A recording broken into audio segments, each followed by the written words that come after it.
Les autorités américaines m'ont inculpé. Un vaste réseau criminel utilisant des téléphones cryptés a donc été visé. M'accusant d'être un trafiquant de drogue.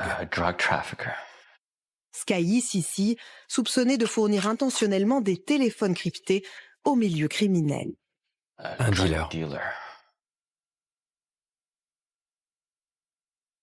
Je m'appelle Catherine Debol. Je dirige Europol depuis 2018. Mon job, c'est de combattre le crime. Sky Sissi a changé la donne à Europol. Sky Sissi était un très bon produit. Jean-François a conçu l'application la plus sécurisée qui soit. Sky ECC, c'est une messagerie cryptée qui est réputée, selon eux, inviolable. Le plus haut niveau de chiffrement. Est-ce qu'ils ont volontairement fermé les yeux? Savaient-ils que ceux qui achèteraient cette messagerie coûteuse seraient mal intentionnés? Ces criminels ont cru que la police n'entrerait jamais. Et nous sommes entrés.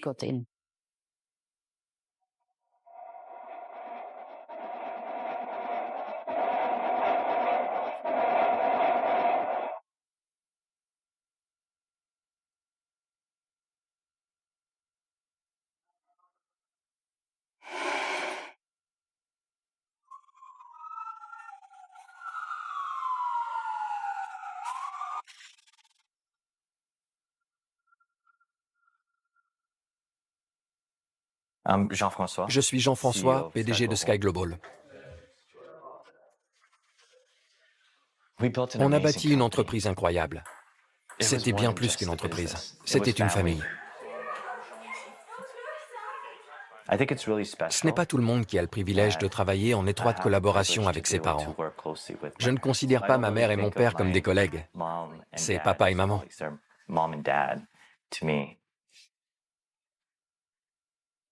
On était fiers d'incarner Sky Global. Je dirais que Jean-François est un nerd de la tech. Quand j'ai fait sa connaissance, il portait un t-shirt blanc ou noir et un jean noir.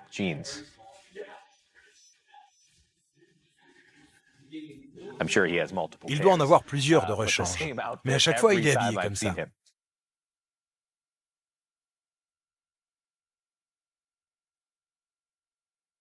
Jean-François Hip est quelqu'un d'assez énigmatique. Bob Mackin, journaliste ici à Vancouver depuis plus de 30 ans. J'ai grandi à North Shore, dans les environs. Jean-François Hip n'est pas quelqu'un qui fréquente les sphères les plus en vue de la société. On n'a pas beaucoup de photos de lui à des événements ou à des soirées. Il se fait très discret à Vancouver.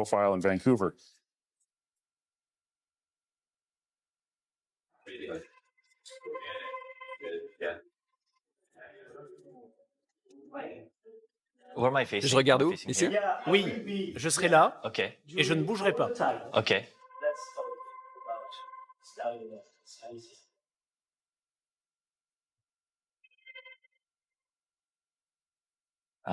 Mon histoire démarre évidemment par celle de mes parents.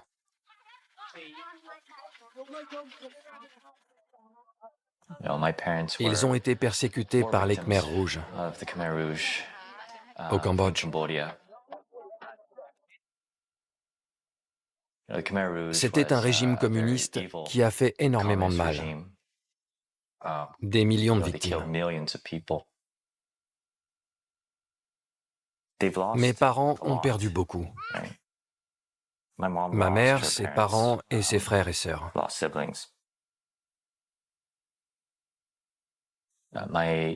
Mon père a dû s'enfuir pour échapper à la guerre.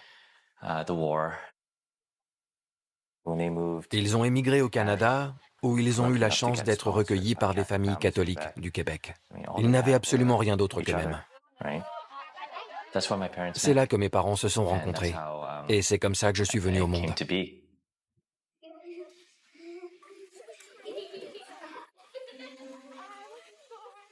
Jean-François Hipp a été élève au lycée Eric Amber à Vancouver, un établissement public situé dans le centre de la ville.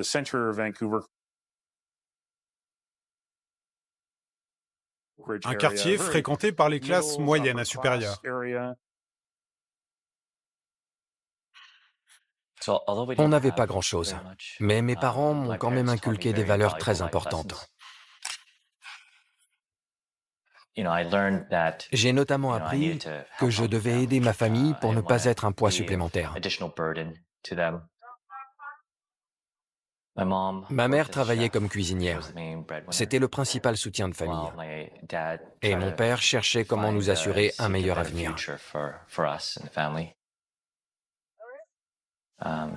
Il a décidé de reprendre ses études et il a obtenu un master, puis un doctorat sur la gestion des identités numériques,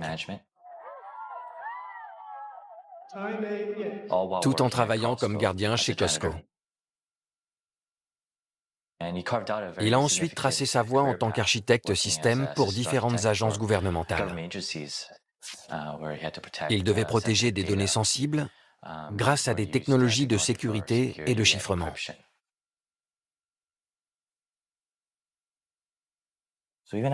J'ai commencé très tôt à faire de la programmation informatique à ses côtés, à lui donner des petits coups de main dès que je pouvais.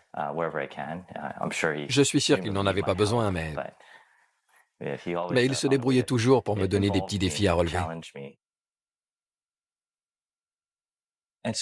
Et donc, tout naturellement, j'ai suivi à mon tour des études d'informatique. En troisième année, j'ai décidé d'arrêter pour me lancer dans les affaires. Rogers a toujours été motivé par le monde de possibilités derrière les connexions humaines. Avec le premier appel sur téléphone mobile au Canada, nous avons donné aux gens d'ici la liberté de se connecter de partout.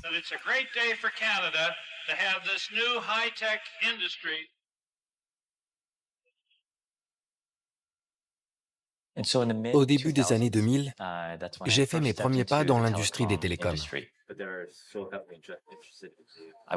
J'ai travaillé pour des grandes sociétés comme Rogers Communications, qui est l'équivalent d'Orange ou de AT&T dans d'autres pays.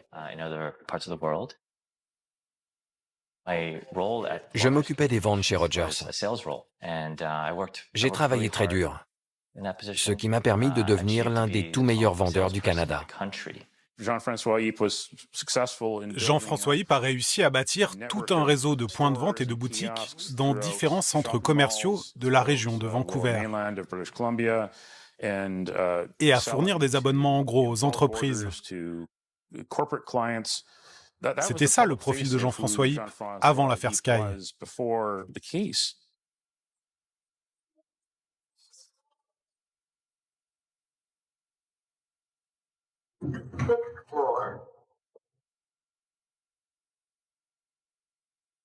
En 2010, j'ai fondé l'entreprise connue aujourd'hui sous le nom de Sky Global. Au départ, il s'agissait de s'attaquer à un problème de taille qui était celui des coûts très élevés de l'itinérance à l'international. À l'époque, c'est-à-dire il y a plus de 10 ans, les appels vocaux à l'international étaient extrêmement chers. En 2011, 2012 et 2013, l'itinérance des données était hors de prix. Quand vous partiez pour le week-end dans un autre pays, ça pouvait vous revenir à $200 de téléphoner pendant quelques minutes seulement. Donc Jean-François a voulu créer une plateforme pour diminuer ses coûts. Quand on souscrivait l'abonnement Sky de l'époque, l'itinérance était incluse, gratuite, partout dans le monde.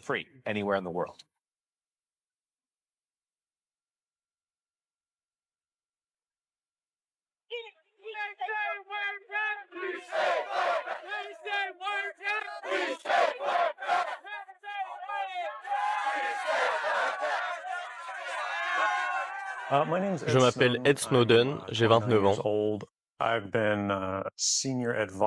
J'ai travaillé pour la CIA en tant que consultant senior. L'affaire Snowden était difficile à louper. Il y a eu un retentissement planétaire. Je m'appelle Chloé Berthelemy, je suis conseillère politique à l'EDRI, European Digital Rights. C'est un réseau européen d'ONG. On essaye d'influencer la législation européenne à Bruxelles pour qu'elle soit respectueuse de nos droits et libertés en ligne et hors ligne, dès que la technologie est impliquée. Edward Snowden, en fait, c'est quelqu'un qui a eu accès à l'intérieur de la machine. C'est évidemment un choc. On se doute qu'il y a de la surveillance étatique. Les gouvernements surveillent leurs citoyens, se surveillent entre eux. Mais là, l'étendue de la surveillance était telle que c'était du jamais vu. Ou en tout cas, ça n'avait été pas porté aux yeux du public jusqu'à présent. La NSA cible les communications de tout le monde. Elle les ingère par défaut, elle les rassemble, les filtre, les analyse et les stocke. Même quand vous ne faites rien de mal, vous êtes surveillé.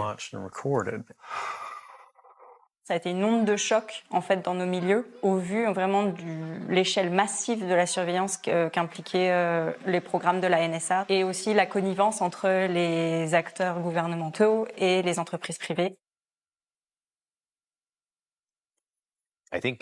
En 2014, aux États-Unis, il n'y avait pour ainsi dire pas une semaine sans qu'on entende parler aux infos de cyberintrusion ou d'attaques par logiciel de rançon, que ce soit sur des ordinateurs ou sur des téléphones portables.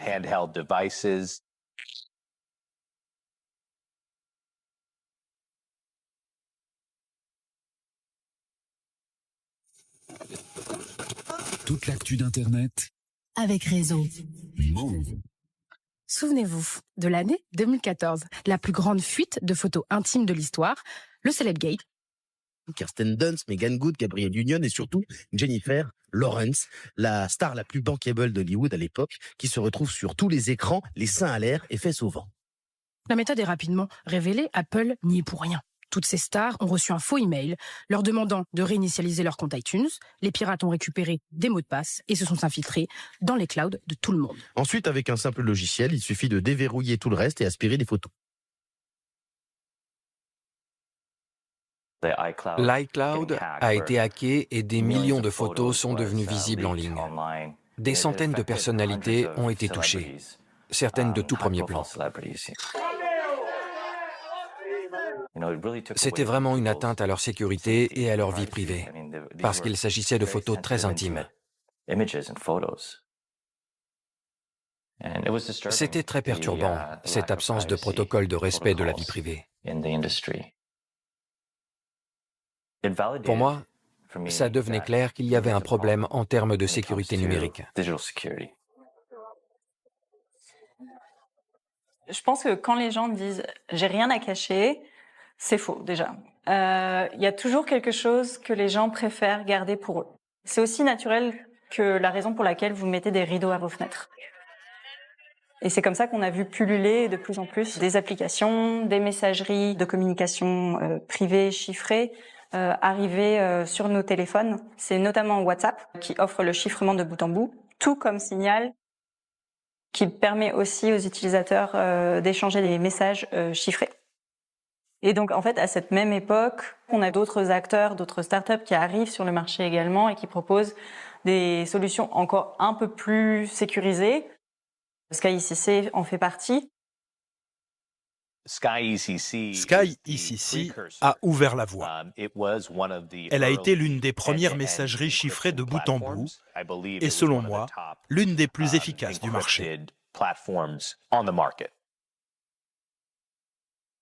Le chiffrement de bout en bout permet un principe assez simple, c'est que seuls l'émetteur et le destinataire du message peuvent voir le contenu du message. C'est-à-dire qu'il n'y a pas la possibilité pour une tierce partie d'avoir accès au contenu des messages échangés entre l'émetteur et le destinataire, et donc notamment le fournisseur du service de messagerie n'a pas accès au contenu des messages.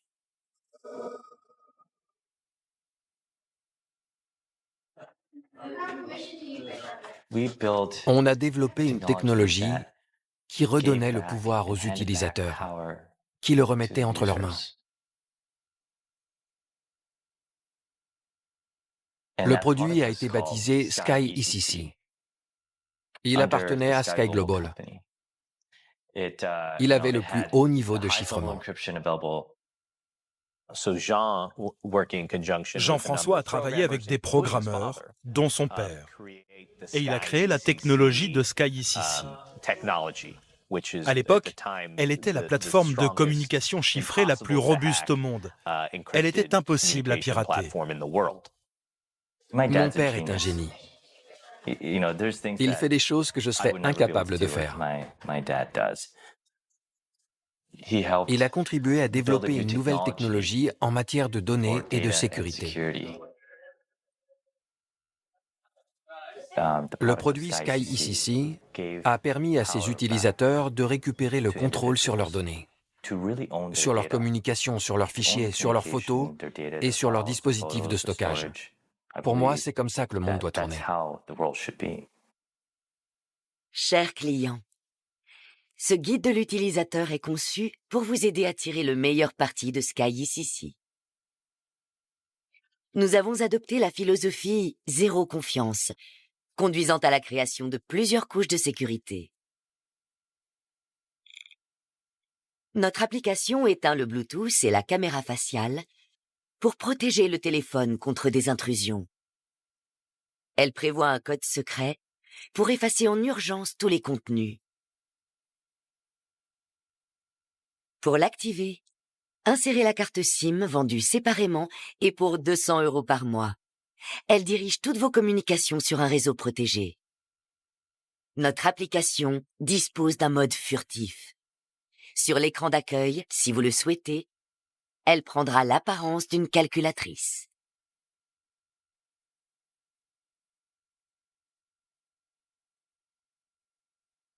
Vos pensées, vos données devraient vous appartenir. Ça n'appartient à personne d'autre.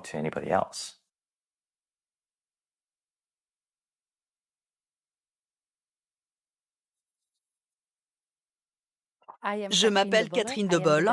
Je dirige Europol depuis 2018. Mon job, c'est de combattre le crime. Quand des professionnels de ce secteur me disent qu'ils fournissent un dispositif, mais qu'ils ne sont en aucune façon responsables de l'usage qui en est fait, je ne comprends pas et ça ne me plaît pas. Parce qu'ils estiment que le respect de la vie privée est sacro-saint et que le dispositif qu'ils mettent sur le marché et son utilisation ne sont pas leur problème.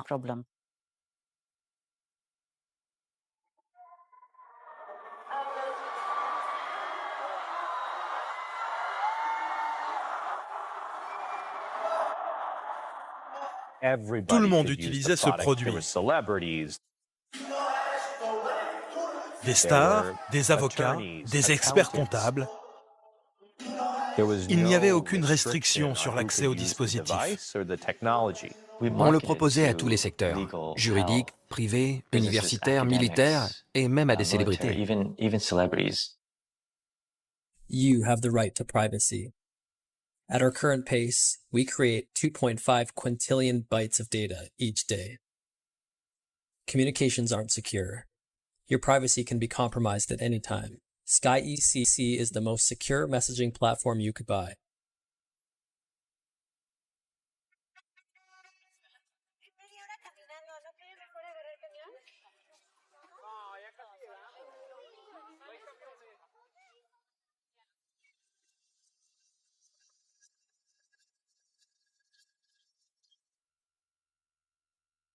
Il ne faut pas oublier que le maître mot de cette technologie, c'est l'anonymat. Donc en tant que célébrité, je n'aurais pas envie que le monde entier sache que j'utilise ce produit parce que ça ferait de moi la cible d'attaque ou de piratage. Et je n'aurais pas non plus envie d'être stigmatisé parce que j'ai recours au chiffrement.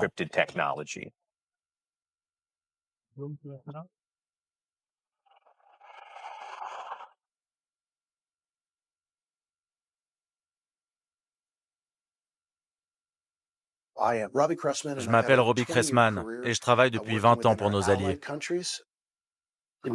D'après ce que j'observe depuis plusieurs années, cette technologie est autant demandée par des professionnels que par des particuliers.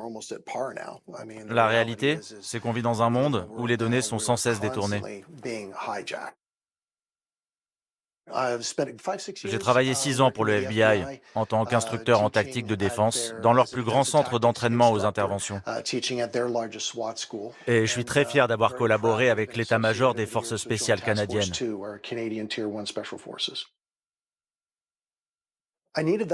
J'avais besoin de ce niveau de chiffrement pour différentes raisons. C'est très important. Quand vous travaillez dans un domaine sensible où les informations sont primordiales, les relations entre les individus sont primordiales et les personnes impliquées sont primordiales. Je m'en suis aussi servi à titre personnel. J'ai dû la recommander à 30, à 40 personnes issues de différents réseaux.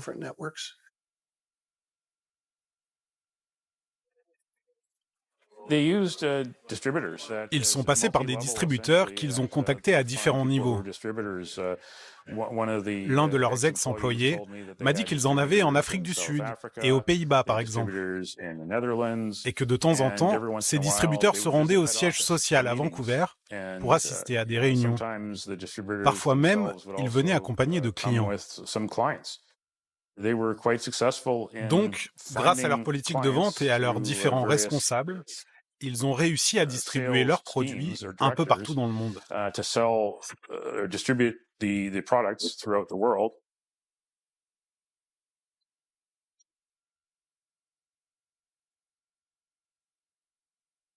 Entrez.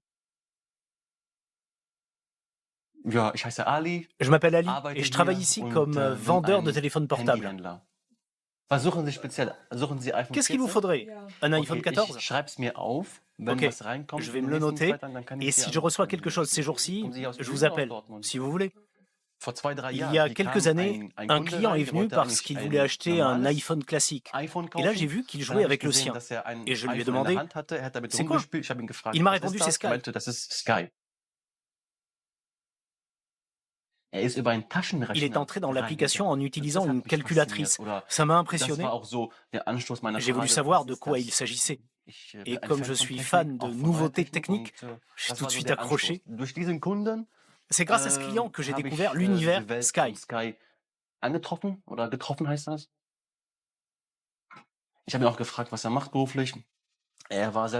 Je lui ai demandé ce qu'il faisait dans la vie.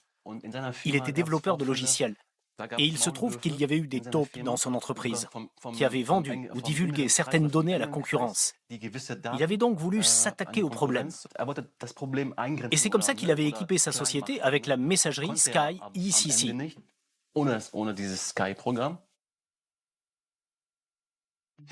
Ensuite, je suis allé sur le site pour savoir s'il était possible de nouer un partenariat avec Sky Global. Ça a pris un peu de temps, mais ça s'est fait. Je l'ai soit en noir, soit en transparent.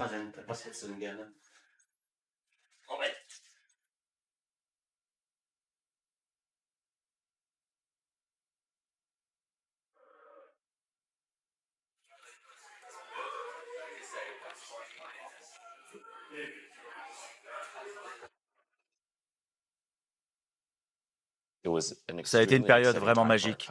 Le produit correspondait aux attentes du marché. Les ventes montaient en flèche et beaucoup de gens ont été embauchés. On a dû agrandir les locaux plusieurs fois tellement les effectifs augmentaient. On a eu jusqu'à 70 employés et plus, et on a même dépassé les 100 en comptant ceux des centres d'appel. Sky Global et Sky ECC auraient pu devenir une très bonne affaire pour Jean-François Yip. Il aurait pu construire un véritable empire et en faire l'une des entreprises les plus rentables de Vancouver.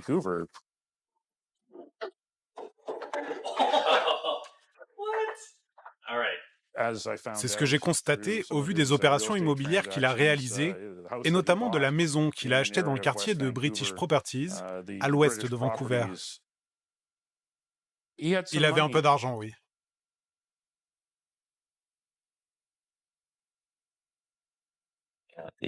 Les affaires ont commencé à bien marcher, à vraiment bien marcher. On faisait un carton.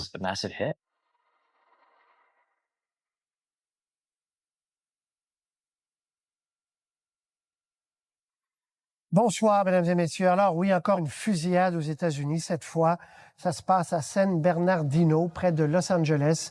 Les autorités parlent de 14 morts confirmés et 14 personnes hospitalisées avec des blessures par balle.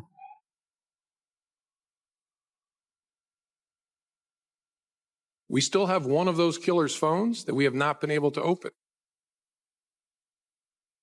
San Bernardino a un peu changé la donne parce que les autorités avaient besoin de pirater un iPhone et qu'il leur fallait une backdoor, une porte dérobée. La protection de la vie privée est-elle plus importante que la sécurité nationale? La police fédérale veut accéder au contenu crypté du iPhone de l'un des deux auteurs de cette tuerie, mais Apple parle d'un précédent dangereux.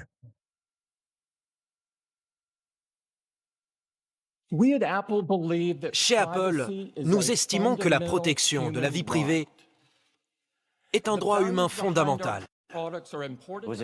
J'ai suivi cette affaire de très près, et notamment l'intervention de Tim Cook devant la justice, lorsqu'il a réaffirmé à quel point la protection de la vie privée des individus était importante.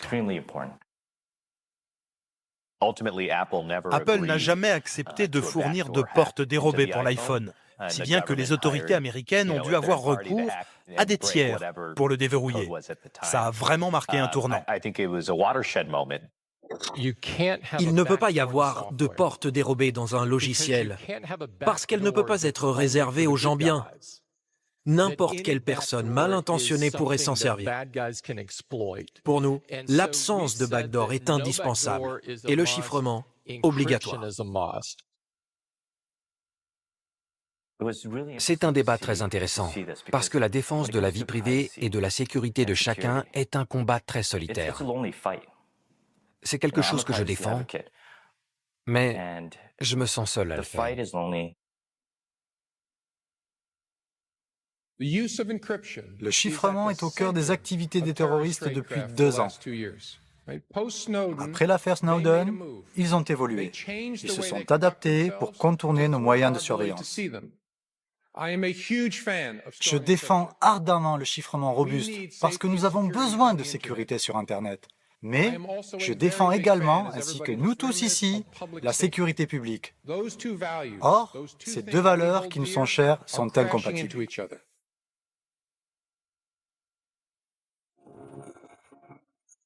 France Inter, édition spéciale. Paris et sa proche banlieue frappées par 6 attentats coordonnés, attentats qui ont provoqué la mort d'au moins 120 personnes et fait plus de 200 blessés selon un dernier bilan. On ne peut plus nier que les attentats de Paris aient été organisés en Belgique et perpétrés en France. La Belgique serait devenue ni plus ni moins que le berceau du terrorisme européen, une sorte de Belgiquistan. Les plus expérimentés des kamikazes étaient dans les rues de la capitale. Ce sont les frères Abdeslam, dont l'un est toujours en fuite. Les policiers belges en connaissaient au moins un, Salah, le terroriste qui a fui Paris après les attentats de vendredi. Il ne figure pas parmi les 5 individus interpellés hier à Bruxelles et à Liège. Nous étions sous le choc. Il y avait eu les attentats de Paris. Salah Abdeslam s'était enfui. Nous étions sur sa trace depuis des mois et nous étions sur la bonne piste. Nous avons procédé à quelques arrestations et nous savions que c'était la panique au sein de leur groupe. Mais nous n'arrivions pas à les trouver.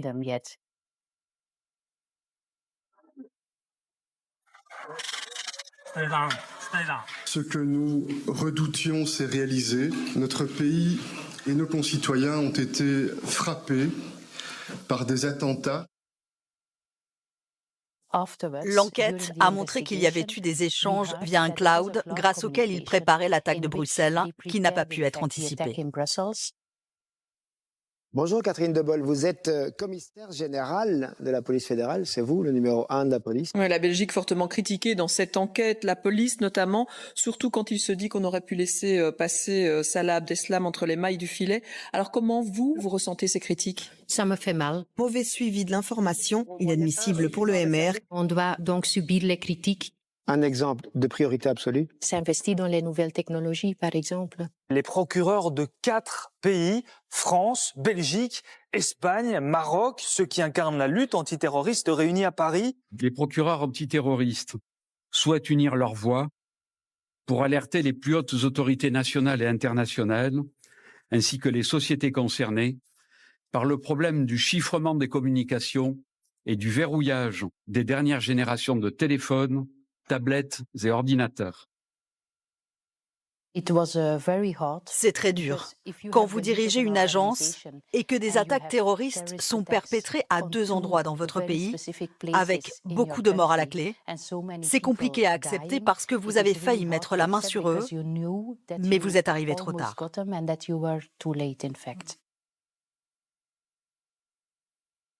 Bienvenue dans ce journal. Pour la première fois, une femme est à la tête d'Europol et qui plus est, elle est belge.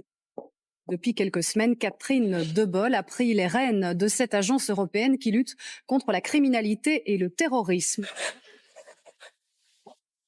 Quand j'étais adolescente, je rêvais de devenir policière. J'ai voulu entrer dans la police, mais j'étais trop petite.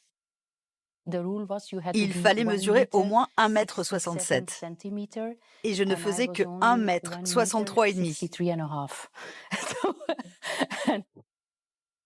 J'ai étudié le droit à la place. Et quand j'ai fini mes études, le seuil avait été ramené à 1,63 m. J'avais même 5 mm de marge. J'ai donc pu intégrer la police. C'était vraiment un rêve.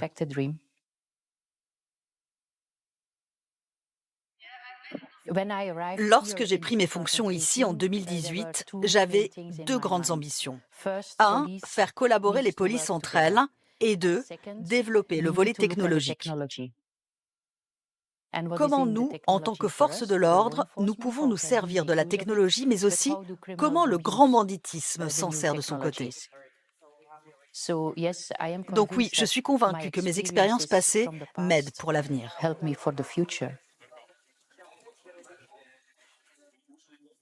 Catherine Debol, elle cherche fondamentalement à augmenter les pouvoirs de son agence. Elle choisit dans son, si on peut dire, programme politique, en fait, pour l'agence, vraiment le chiffrement. Elle identifie vraiment cette problématique, cet obstacle comme le nœud à dénouer, en fait, dans les futures années.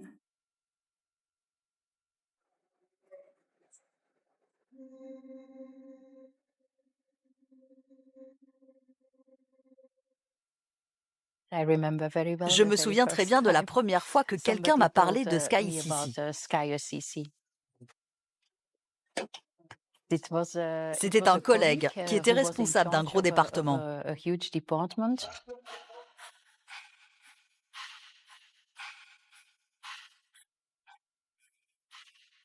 En fait, Europol va être approché par les enquêteurs belges, néerlandais et français, avec un dossier dans lequel ils ont ces téléphones SkyUCC. Police de la province d'Anvers. Voici notre rapport. Sky a promis un anonymat total à ses utilisateurs. Mais surtout, le téléphone garantit une impossibilité d'interception par la police. Nous retrouvons l'application Sky dans des affaires criminelles liées à des importations de drogue dans le port d'Anvers. Par exemple, dans l'enlèvement de Younes, vu la dernière fois au Basic Fitness d'Anvers. En outre, différents téléphones cryptés ont été découverts lors de perquisitions en lien avec l'importation de cocaïne.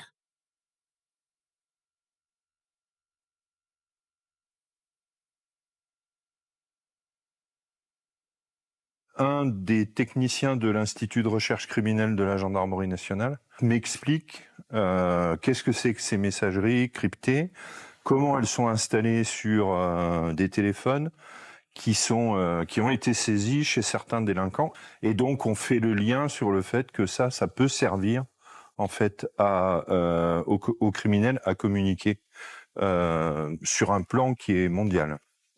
Partout dans le monde, SkyUCC était utilisé par des criminels. En Belgique aussi, bien sûr.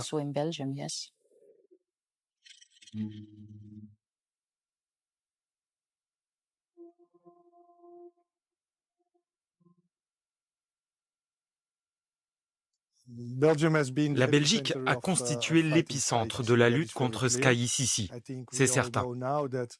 On sait qu'il y a eu dans ce pays entre 5 et 6 000 clients de cette messagerie.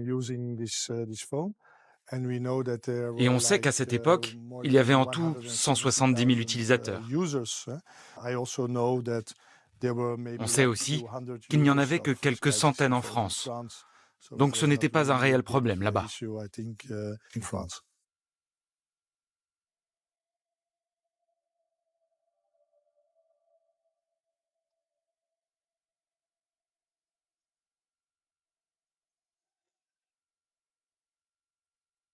Malheureusement, la douane, on n'est pas capable d'arrêter l'influx massif de cocaïne dans le port d'Anvers. Aux Pays-Bas, ils font la moitié de nos saisies. En général, c'est comme ça. 120 tonnes et ils ont 60 tonnes. Nous, on est le top en Europe. Que ce soit en France, que ce soit en Belgique, aux Pays-Bas, en Allemagne, là, la consommation augmente. À l'époque où moi je sortais dans une discothèque, on buvait de la bière. Maintenant, c'est pas la bière, on utilise la cocaïne. Si on n'y a pas de cocaïne, on s'amuse pas.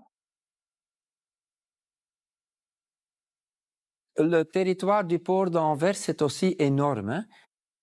C'est tellement vaste que je ne peux pas concentrer tous mes efforts, tous mes troupes sur un point.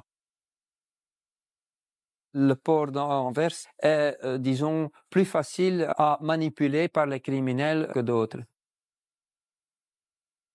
Il y a 15 ans, j'avais beaucoup de clients qui sautaient au-dessus des grillages. Ils prenaient la drogue et ils filaient avec. Aujourd'hui, ce n'est plus du tout possible. Alors, les criminels font évoluer leurs méthodes. Plus la situation est difficile, plus ils ont besoin de communiquer. Si des criminels essayent de récupérer de la drogue dans un conteneur, mais qu'un problème survient, ils ne peuvent pas utiliser n'importe quel téléphone. Ils ont besoin d'avoir des communications cryptées. Parce que, bien sûr, ça reste très risqué de faire venir de la drogue dans le port d'Anvers. Nous avons constaté que tous ceux qui possédaient un téléphone équipé de SkyECC, ce qui coûtait très cher, étaient des criminels. Ils se servaient de cette messagerie chiffrée pour monter leurs opérations.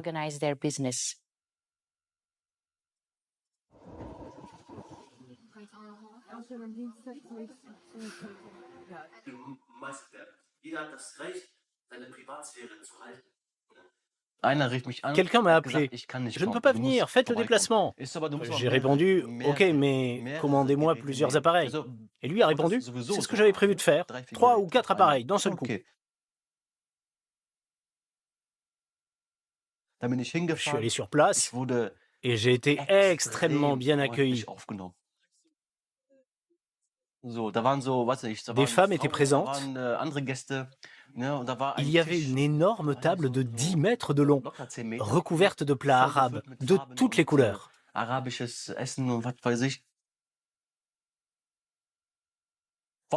Plusieurs semaines plus tard, j'ai reçu une lettre de la police criminelle. J'étais observé, photographié, sur écoute. Ça m'a fichu un coup. Ça devenait vraiment moche comme histoire. La police m'a dit qu'il s'agissait d'un réseau de trafiquants.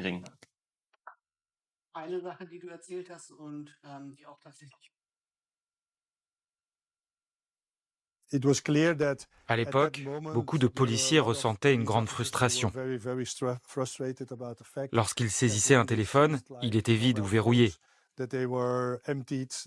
Ils étaient donc dans l'impossibilité de savoir qui contactait qui et pour expédier quoi. De son côté, la société SkyECC était très sollicitée par la Belgique, mais aussi par d'autres pays, pour livrer des informations. Elle répondait toujours « On ne peut pas vous donner l'information parce qu'on ne les a pas ». Et c'était vrai, SkyECC n'a jamais eu accès au contenu. C'est donc à ce moment-là que la police s'est mise à chercher d'autres solutions.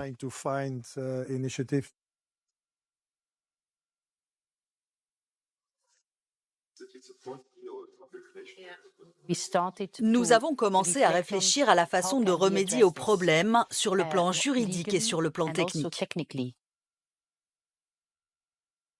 Des spécialistes chez nous ont essayé d'accéder aux communications chiffrées.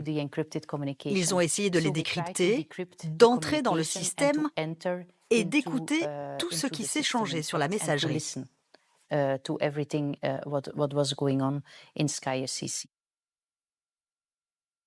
tâche était telle qu'une ECE a été créée, une équipe commune d'enquête.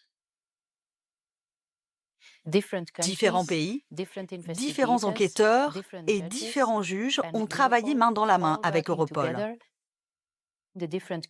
Pour les pays, il s'agissait de la Belgique, de la France et des Pays-Bas. Et en fait, le juge néerlandais a refusé une opération de collecte systémique de toutes les données SkyCC parce que le droit néerlandais ne le peut pas. Le juge néerlandais a semblé beaucoup plus sensible à la question de la proportionnalité, c'est-à-dire l'action policière doit être proportionnée, elle doit être ciblée.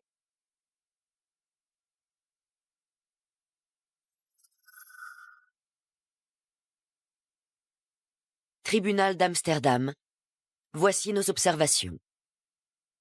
D'abord, les investigations de nos policiers ont révélé que SkyCC loue des serveurs basés en France chez la société OVH Cloud. Notre procureur a exigé une copie de tous les messages passant par ces serveurs. Mais nous sommes très réservés. Selon nous, rien ne démontre que SkyCC équiperait exclusivement la criminalité organisée. La simple utilisation d'une application cryptée ne peut pas fournir de soupçons raisonnables. L'affaire SkyCC, ce qu'elle révèle, c'est les techniques entre les forces de police nationales de ce qu'on appelle le forum shopping.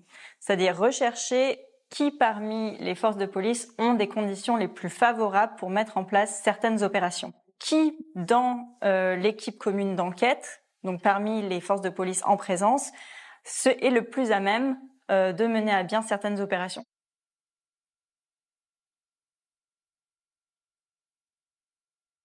Il se trouve qu'en France, il y a les serveurs, mais il y a aussi un cadre légal qui a été posé, qui est en place, qui permet aux magistrats et aux enquêteurs d'agir sur ces réseaux. Comment on fait, je ne vais pas vous le dire, et qui l'a fait, je ne vais pas vous le dire non plus. En juin 2019, à partir du moment où ils comprennent que les serveurs par lesquels transitent les messages envoyés entre les différents utilisateurs de SkyCC sont localisés chez OVH en France, qu'est-ce qu'ils font? En fait, ils forcent OVH à leur envoyer une copie de tout le trafic qui circule. C'est ce qu'on appellerait une phase de reconnaissance. C'est qu'ils vont aller, alors on dit sniffer le trafic. Et avec cette méthode-là, ils n'ont pas accès au contenu des communications, puisque le serveur n'est pas capable de déchiffrer. Voilà, donc ils ont l'enveloppe, mais ils peuvent pas déchiffrer. Ils ont le poids, ils ont tout, mais ils peuvent pas déchiffrer ce qu'il y a écrit dedans.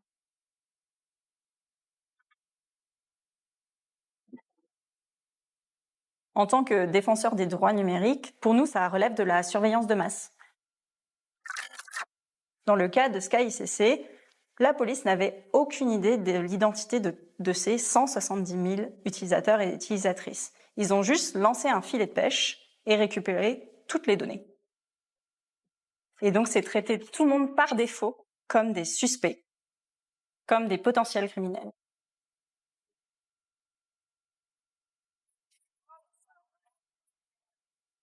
L'affaire SkyCC, elle est ancrée en fait dans un agenda politique beaucoup plus global que partagent les Américains et les Européens contre les applications de messagerie chiffrée et contre le chiffrement de manière plus globale. Les États-Unis n'ont pas été en reste puisque le FBI et la DEA, donc qui est l'agence contre les drogues américaine, ont aussi fait leur part du travail dans cette affaire et notamment elles ont très tôt infiltré l'entreprise SkyCC avec des agents sous couverture.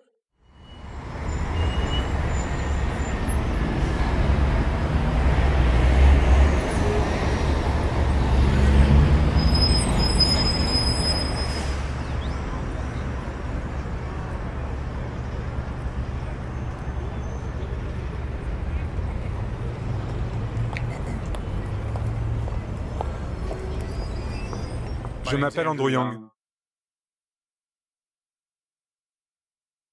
J'étais procureur spécialisé dans la criminalité en col blanc, les évasions fiscales.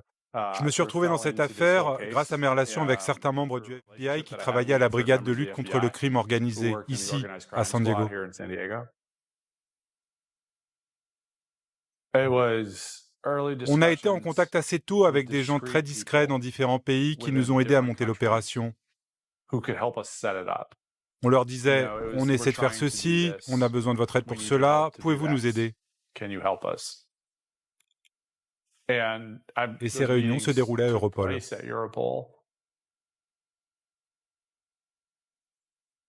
Aux États-Unis, on ne pouvait pas décrypter quoi que ce soit alors que les Européens y étaient prêts. Donc on leur a demandé de le faire. Je me souviens très bien d'Andrew Young. Nous avons une très bonne relation avec les États-Unis, avec qui nous avons un accord opérationnel. Beaucoup d'Américains travaillent dans nos locaux. Dans les grandes affaires, le FBI et le département de la justice apprécient énormément notre travail.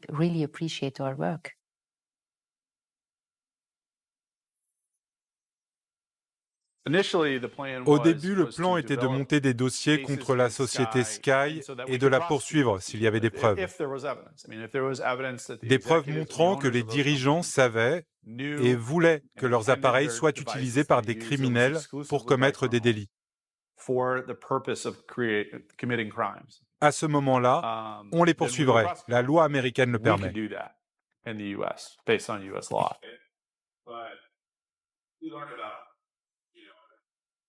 Washington, département américain de la justice.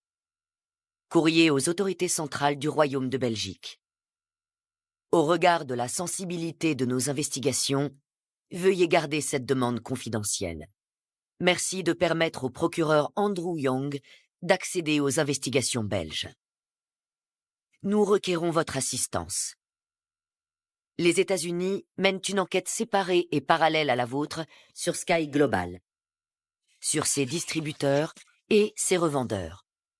Un de nos agents sous couverture est au contact du distributeur Thomas Erdmann. Domicile, Vancouver Nord.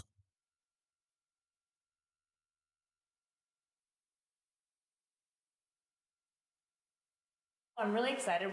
First of all, we're gonna invite Tom Herdman from Sky Global Communications. So if I get the panel to just join me on stage.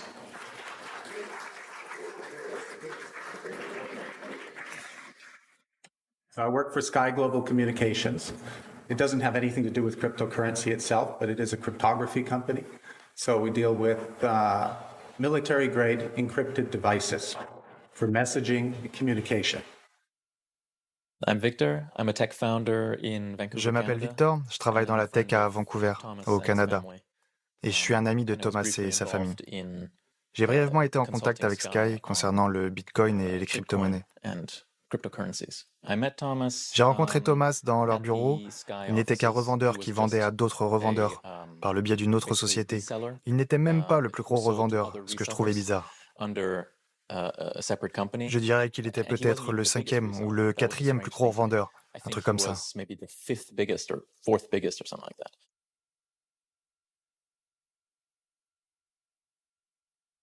Je m'appelle Julie Kowai, je suis la fille de Thomas Erdmann et j'habite à Vancouver, au Canada.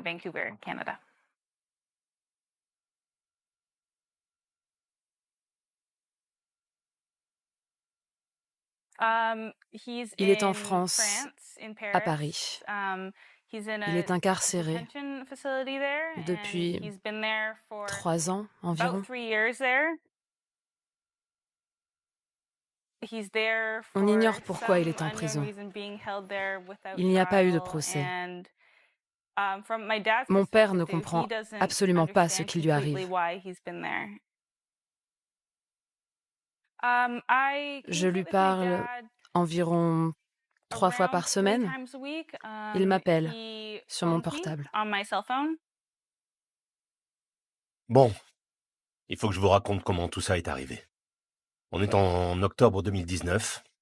À l'époque, plusieurs polices travaillent contre Sky ici, mais évidemment, c'est secret. À ce moment-là, Sky Global reçoit un appel des États-Unis. un client qui veut se procurer un téléphone Sky ici. Moi, je suis à Vancouver à ce moment-là. Alors Jean-François me confie le dossier. Je pars rencontrer ce client à Los Angeles, au Beverly Hills Hotel, un endroit où on peut manger autour d'une piscine. Il s'appelle Oleg. On n'a pas de marché aux États-Unis. C'est une belle occasion. En réalité, c'était un agent infiltré chargé d'une enquête contre Sky ici. Et dans la discussion, j'ai fait une grosse erreur. J'ai exagéré ma position. Je me suis fait passer pour le bras droit de Jean-François Hipp, alors que j'étais qu'un simple distributeur.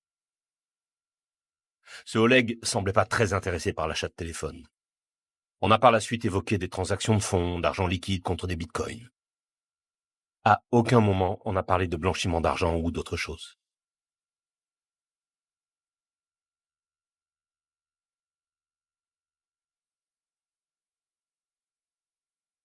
Monsieur Herman va se retrouver au contact d'agents infiltrés qui vont poursuivre l'infiltration sur une période d'un peu plus de 18 mois à partir du mois d'octobre 2019. Le piège s'ouvre. Voilà que des acteurs, un agent infiltré, c'est un acteur menteur, s'accroche à lui. Ils essaient de placer des petits mots, des petites ambiguïtés pour nourrir un futur dossier pénal. Et en réalité, c'est un piège parce que le but, c'est de placer des mots dans le flot de conversation, que la personne ne réagisse pas, la menacer de plusieurs années de prison et la contraindre à signer un contrat de coopération.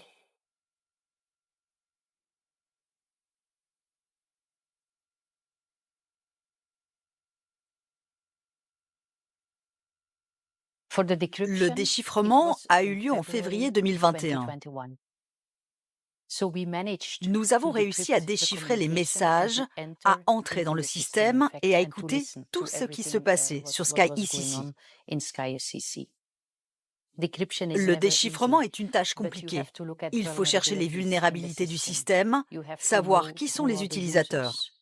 Nous avons énormément investi dans nos capacités de décryptage. Nous possédons un centre qui en est chargé à Ispra en Italie. Alors, après 1 an et demi de recherche de vulnérabilité, ils ont finalement trouvé une faille. À partir de là, ils ont pu contourner le chiffrement. Et dès lors, là, les policiers français et Europol pouvaient lire tous les messages captés depuis le début par les 170 000 abonnés de Sky ECC. Donc tous ceux qui avaient été enregistrés depuis le début. Et en plus de ça, ils pouvaient suivre en direct les conversations. Donc ils étaient derrière leurs écrans, ils écoutaient tout, ils lisaient tout en live.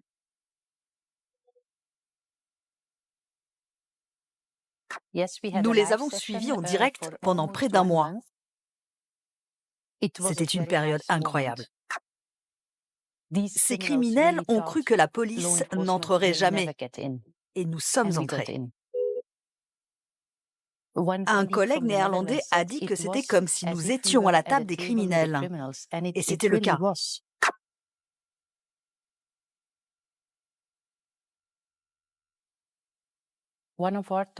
L'une de nos missions consistait à déjouer les meurtres et à intervenir en cas de menace de mort. Quand nous comprenions qu'une vie était menacée, il fallait agir immédiatement.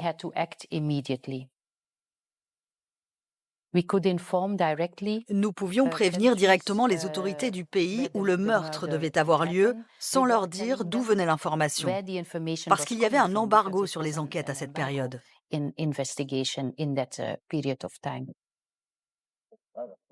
Nous avons déjoué 114 tentatives d'assassinat. Ce qui était très pratique pour nous, c'est que nous pouvions suivre en temps réel le trafic de drogue. Nous savions quels étaient les ports de destination, les infrastructures utilisées, ce que les trafiquants feraient de l'argent. Qui s'occuperait du transport? Comment il était organisé dans le pays source? D'où venait la drogue? Ça nous permettait de savoir comment nous coordonner avec les Colombiens, par exemple. Parquet de Hanovre, février 2021. Des trafiquants importent 2 chargements de cocaïne. L'un de 16 tonnes, l'autre de 12 tonnes. Valeur totale, 900 millions d'euros. Sur Sky ICC, les trafiquants ont pour pseudo Netflix, Captain, Messi ou Playboy. La cocaïne est dissimulée dans des centaines de bidons de peinture et d'enduit en provenance de Villeta. Ils portent la marque Fox. Une partie de la drogue sera déchargée dans le port d'Hambourg et l'autre, auparavant, dans celui d'Anvers.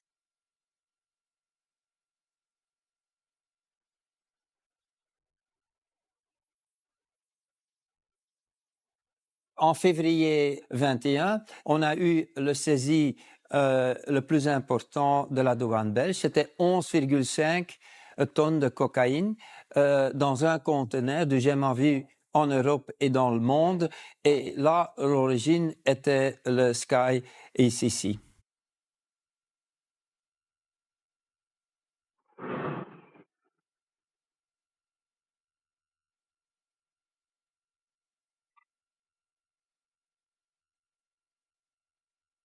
Je me souviens particulièrement de l'odeur ici, dans le hangar où était le conteneur. Ça sentait les solvants, car les premières boîtes avaient déjà été ouvertes. Une fois le conteneur vidé, on a pesé la marchandise. Au total, il y avait 16 tonnes. Ça nous a pris plusieurs jours. Ça a totalement changé la donne. D'un côté, nous avons saisi 16 tonnes, de l'autre 12. C'était complètement fou.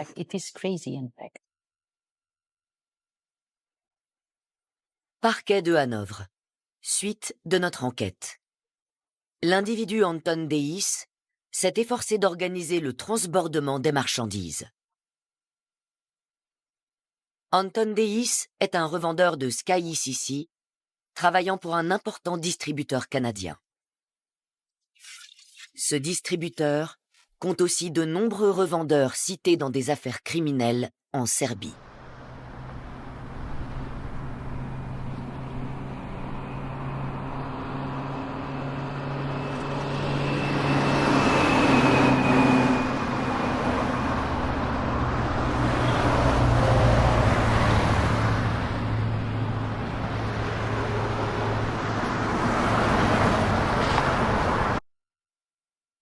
La première fois que j'ai entendu parler de Sky ICC, ici en Serbie, c'était en 2020, je crois.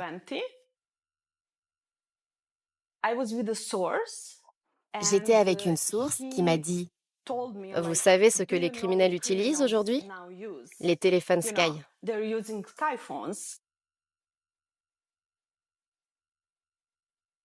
Krik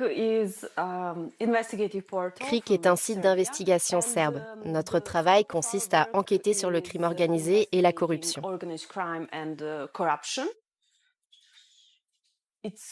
C'est très dangereux car on a un ennemi majeur, un ennemi très puissant, le gouvernement lui-même. Dans notre pays, il est très proche du crime organisé.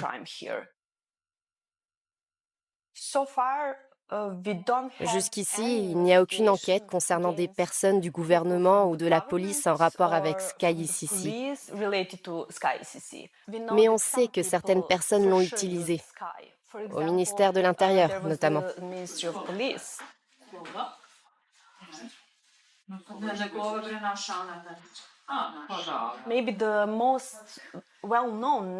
Le nom le plus connu, la personne qui a parlé publiquement de son rôle au sein de Sky et dans sa distribution, est Srdjan Lalić.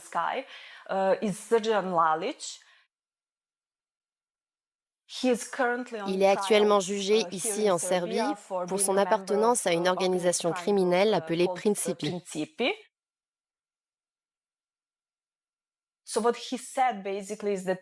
Il a dit qu'il a commencé à travailler avec Sky, qu'il est entré en contact avec eux en 2018 et qu'il est devenu revendeur peu après.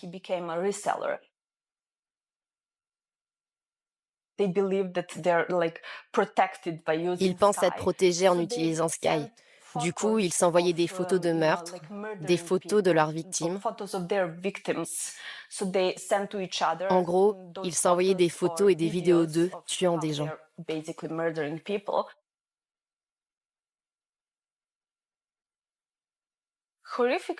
La maison de l'horreur est une maison située à la périphérie de Belgrade.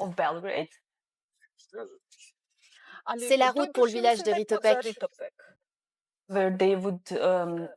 C'est là qu'ils emmenaient leurs victimes, les membres des groupes criminels ennemis, pour les torturer et pour les assassiner.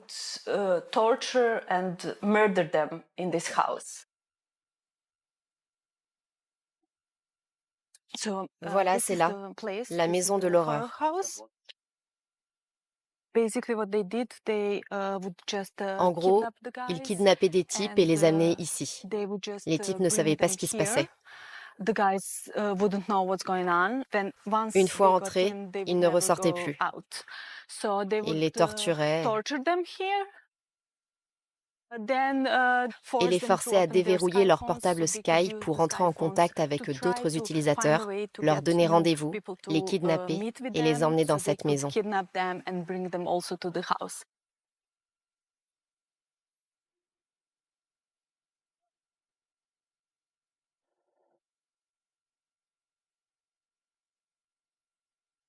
Et là, on avait des photos de ces gens-là qui avaient été tués et dont on a fait disparaître complètement le corps. Donc ça vous révèle quand même le niveau de violence.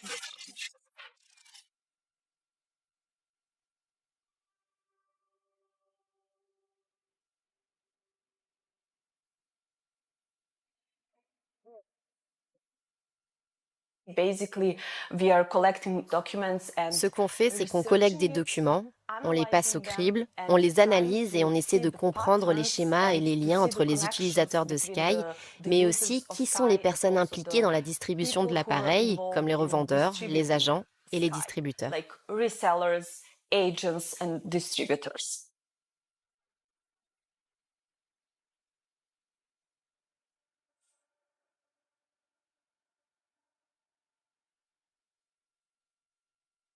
Est-ce qu'ils ont volontairement fermé les yeux?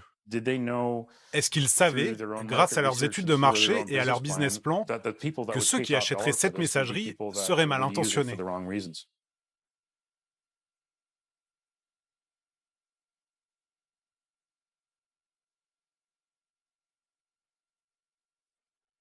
Je crois que c'était en mars 2021. Ils prétendaient vendre un produit inviolable et ont offert 5 millions de dollars à quiconque trouverait un moyen de craquer l'app et d'accéder aux messages, qu'ils soient écrits ou vocaux. Alors, personne ne les a réclamés. Je crois que nos collègues belges avaient dans l'idée de demander à Sky Global la récompense, mais au final, je crois que ça s'est pas fait.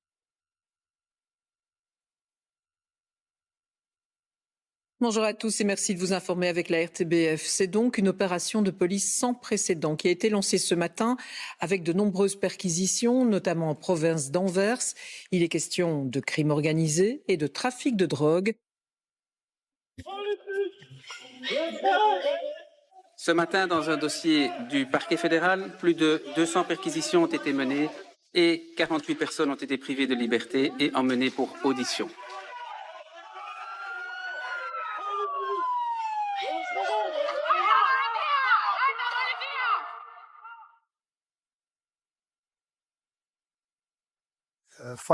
Vers 5 ou 6 heures du matin, j'ai reçu un nombre incalculable d'appels de différents clients.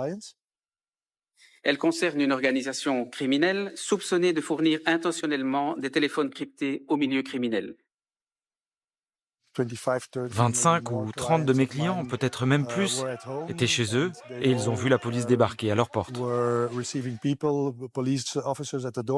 Tous les mis en cause utilisent une application pas comme les autres, Sky et Sissi. Hello, guys. I hear there was problem with Sky. You open the app. You see, it says connection error. That's no problem. What you do is you do this.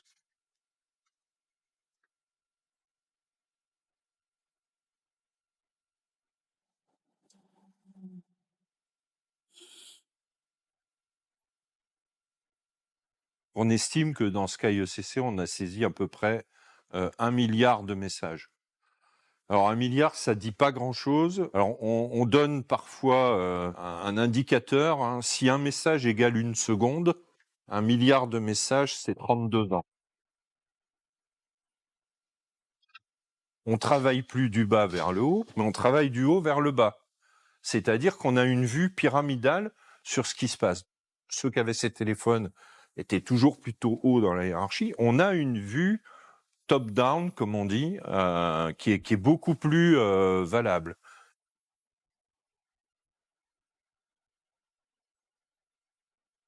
Ce qui est également surprenant, c'est qu'au plus haut niveau de ces organisations criminelles qui opéraient hors de l'Union européenne, ils buvaient et mangeaient ensemble. Leurs épouses s'appréciaient, ils partageaient des informations, il n'y avait pas de guerre au sommet de la pyramide.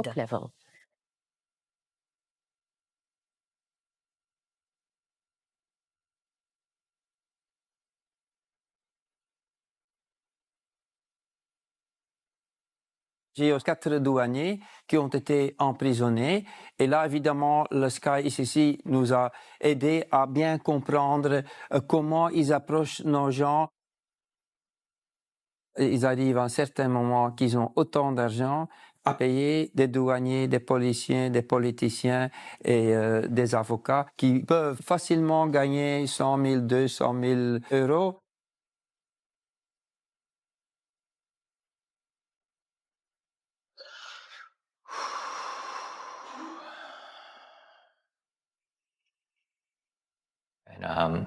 Le 12 mars 2021, il s'est passé quelque chose qui a à jamais changé non seulement ma vie, mais aussi celle des gens qui m'entourent, de mon équipe, de ma famille. Le gouvernement américain a saisi nos sites internet, a fermé nos serveurs. Skywork et Sky ICC n'étaient plus opérationnels.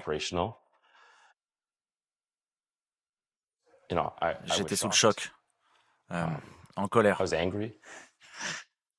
On ne s'attendait pas du tout à ça. Les autorités américaines m'ont inculpé, m'accusant d'être un trafiquant de drogue, un dealer. J'étais sous le choc. Je ne comprenais pas comment une entreprise technologique pouvait être accusée de trafic de drogue.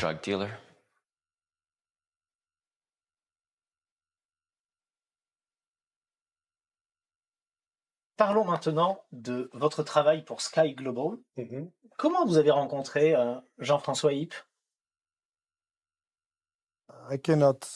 Je ne peux pas vous révéler le contenu de nos conversations,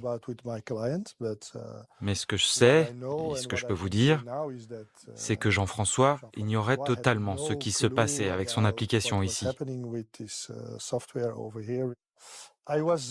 J'ai été contacté le 21 mars. Ils cherchaient un avocat belge pour renforcer leur équipe juridique. Et tout ce que je sais, c'est qu'il y avait un acte d'accusation officiel.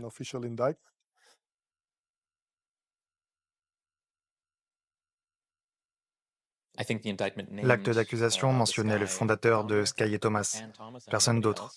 C'est étrange parce que, pour autant que je sache, il y avait beaucoup de personnes impliquées dans Sky, et Thomas ne l'était pas directement. Je n'arrivais pas à y croire, ça n'avait aucun sens, vraiment aucun. On ne parle pas beaucoup de Thomas Erdmann. Pourquoi a-t-il été le seul distributeur à être inculpé dans le cadre de l'accusation américaine ? Ça n'a aucun sens. Pourquoi les autorités américaines n'ont-elles pas lancé un vaste coup de filet pour attraper tout le monde, au lieu de se concentrer sur ces deux-là?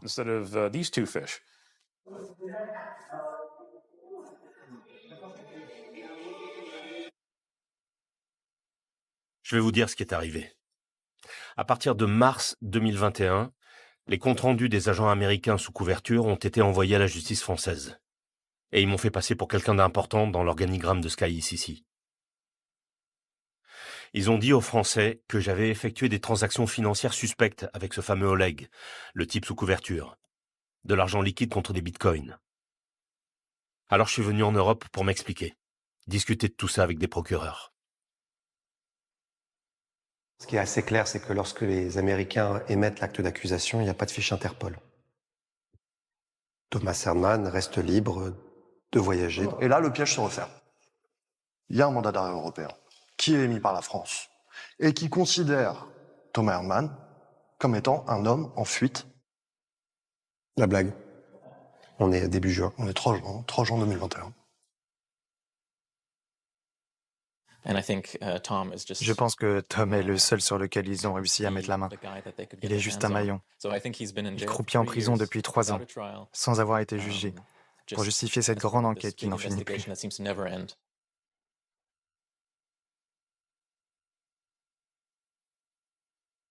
Ne me citez jamais nommément. Toutes ces histoires rendent nerveux chez nous au ministère de l'Intérieur. Il est impératif qu'un représentant de Sky reste détenu en France, même un vague revendeur. La France est le pays qui a autorisé cette mise sur écoute massive, ayant entraîné plus tard le démantèlement de Sky. Tôt ou tard, c'est à Paris qu'aura lieu le procès de la start-up. Vous imaginez les audiences sans personne dans le box des accusés ?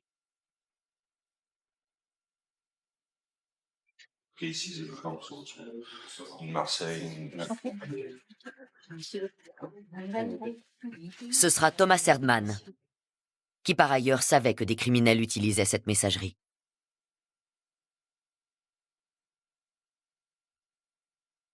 On ne sait absolument pas ce qui se passe. Personne dans notre famille n'a vraiment été informé de la situation. Mon père est innocent. Il ne devrait pas être traité de cette manière. C'est injuste et inhumain.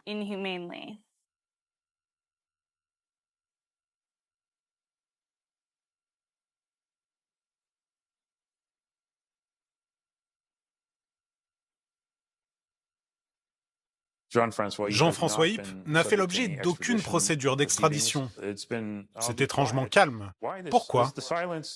Ce silence suscite beaucoup de questions. Jean-François Hipp est-il innocent comme il le dit, ou y a-t-il une faille dans cette procédure judiciaire ?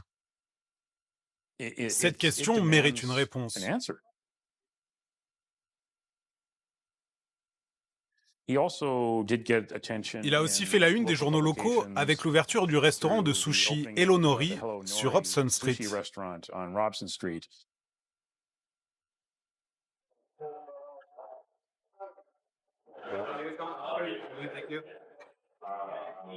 Quatre autres restaurants vont ouvrir dans la région de Vancouver et à Toronto. On va continuer à se développer. Je suis un entrepreneur. Je n'arrêterai jamais d'innover. On devrait ouvrir dans 2 mois.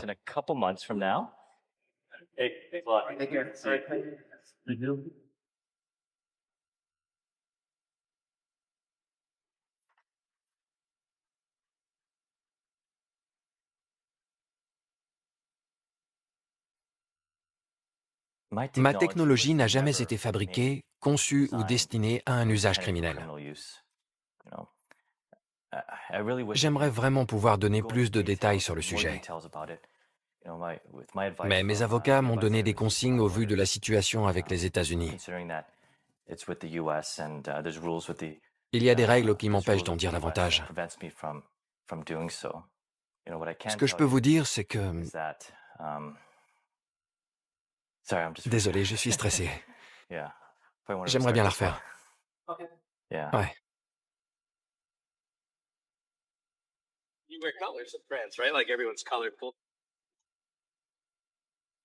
Il n'y a pas de poursuite au Canada. Il n'y a pas pour les autorités de poursuite canadiennes d'infraction dans cette affaire.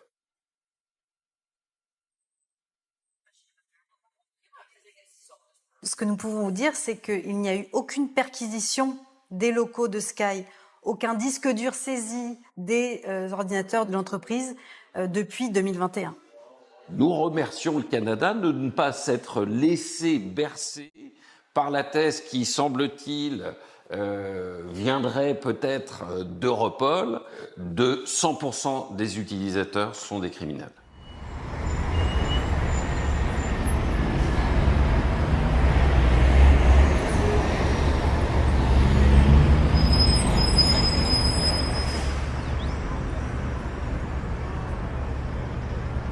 Je suis Kelvin Crusty, ancien officier des opérations de la Gendarmerie royale du Canada.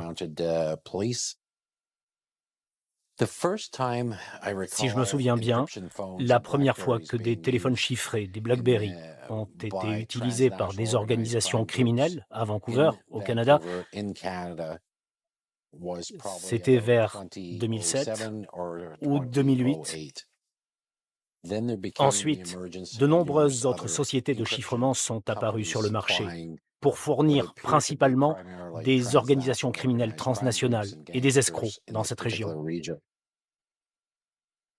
Le fait que Vancouver soit un paradis pour le crime et les nouvelles technologies, c'est un sujet qui préoccupe ses habitants.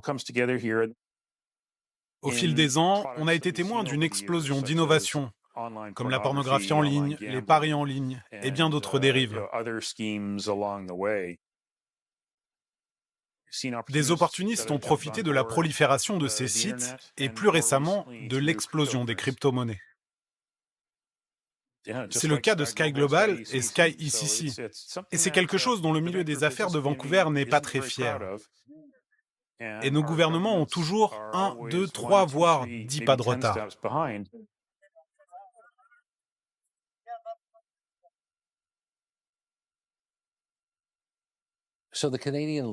Il est très important de comprendre que le système juridique canadien a été conçu dans un monde qui ressemblait davantage à un aquarium qu'à cet océan gigantesque dans lequel nous vivons aujourd'hui.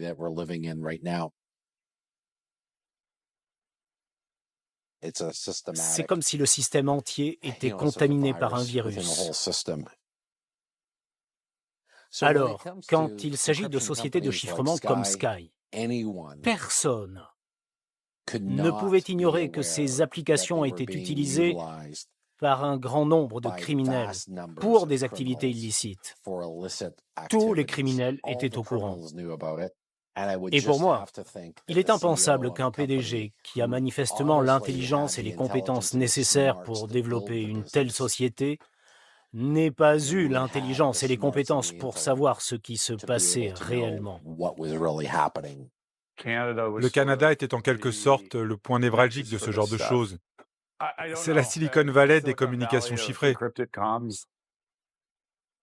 Les Européens font la guerre au chiffrement sur leur territoire, mais les Américains également. Et donc, en fait, ont mis en place une stratégie policière de décrédibilisation de ces services auprès des utilisateurs, en faisant un montage d'opérations successives qui permettait en fait de hacker à la manière un peu poupée russe une application après l'autre. On a vraiment vu ça, cette stratégie policière apparaître très clairement à travers l'opération Trojan Shield qui visait du coup à décrédibiliser les apps sur le marché pour ramener la base utilisateur dans un piège.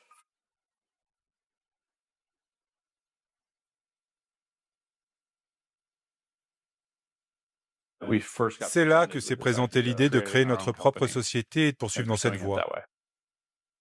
Au début, il s'agissait d'une idée un peu folle, de quelques personnes, dont moi-même, mais elle a fini par grandir et prendre forme. Si on le voulait vraiment, on pouvait créer notre messagerie cryptée et y intégrer une porte dérobée.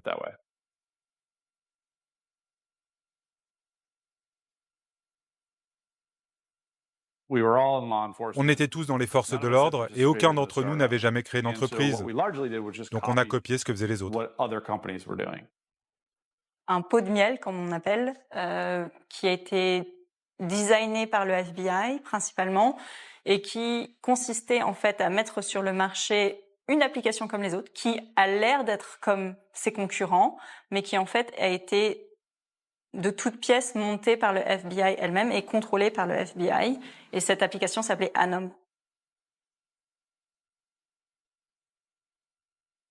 On a lancé Anom et l'opération Trojan Shield en 2018. À l'époque, on n'était pas au courant des progrès réalisés par les Européens dans le déchiffrement de Sky. On l'a appris plus tard. Comme vous le savez, on leur donnait des infos, ils nous en donnaient, et on a fini par devenir des partenaires à part entière.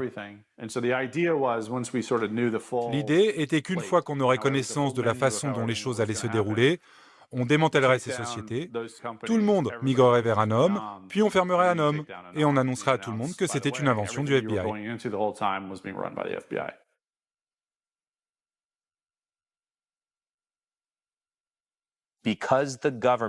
Comme le gouvernement avait Anom pour pot de miel, sa propre plateforme de communication chiffrée, et qu'il voulait l'alimenter, l'opération Trojan Shield a été montée pour fermer les autres plateformes de communication chiffrée.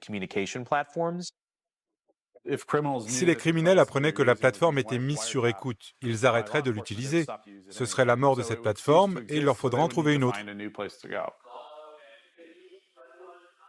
Le gouvernement lui-même reconnaît qu'il a fait fermer des sociétés de communication chiffrée, comme SkyECC et Sky Global, pour que les utilisateurs migrent vers Anom.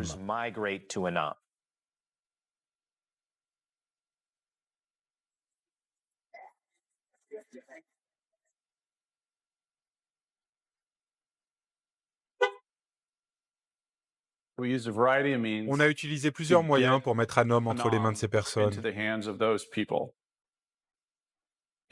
Parfois par le biais de sources, parfois par des infiltrations dans d'autres pays.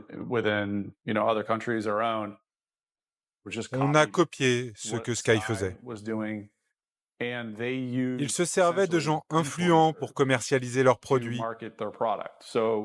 Ils s'adressaient à des membres d'organisations criminelles reconnues, jouissant d'une grande influence, et les persuadaient de distribuer l'appareil, ce qui lui donnait de la crédibilité.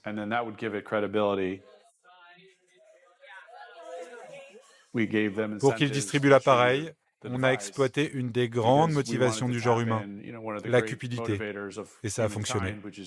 On est parti du principe qu'en leur faisant croire qu'il y avait quelque chose à gagner, ils le distribueraient. Et c'est exactement ce qu'ils ont fait.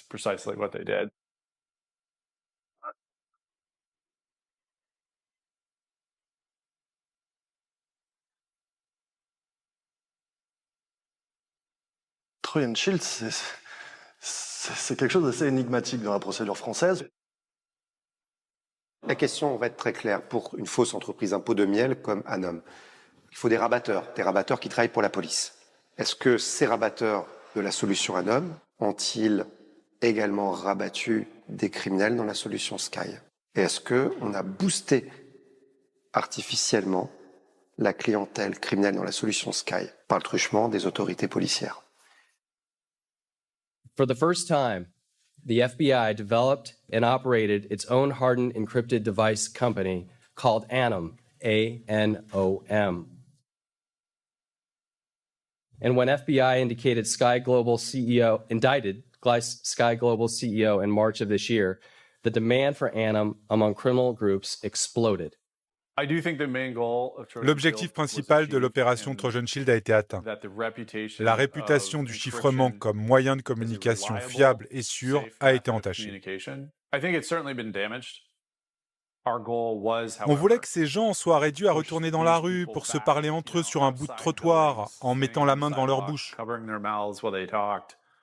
On voulait rendre leurs efforts pour communiquer aussi primitifs que possible et je pense qu'on y est arrivé. Je pense qu'ils recommenceront. À mon avis, ils n'abandonneront jamais complètement les applications chiffrées. Mais ce sera plus difficile pour eux.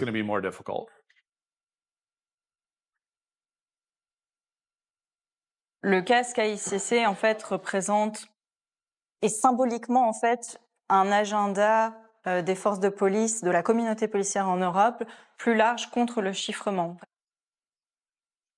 Mais le but, ce serait vraiment de réfléchir à des solutions techniques et légales pour permettre l'accès aux données détenues par des applications telles que Signal ou WhatsApp. Et ça passerait notamment par l'obligation légale pour ces entreprises, Signal, WhatsApp et toutes les autres, de donner aux forces de police accès à toutes les données qu'elles possèdent ou qu'elles collectent ou non quand les forces de police le réclament.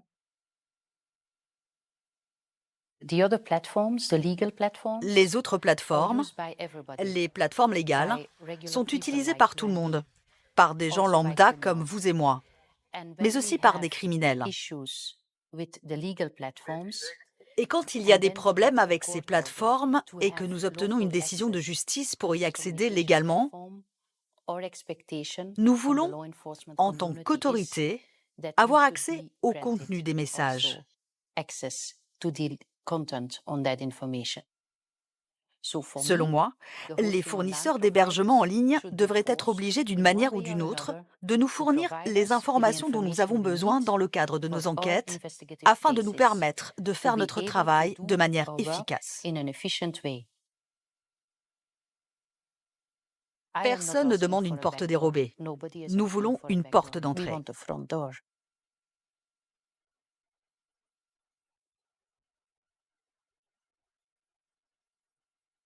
Je suis présidente de la Fondation Signal et spécialiste de l'IA.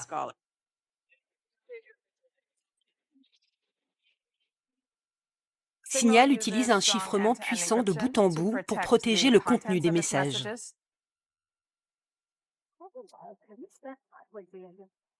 On a également développé le protocole Signal, qui est utilisé par WhatsApp et d'autres organisations.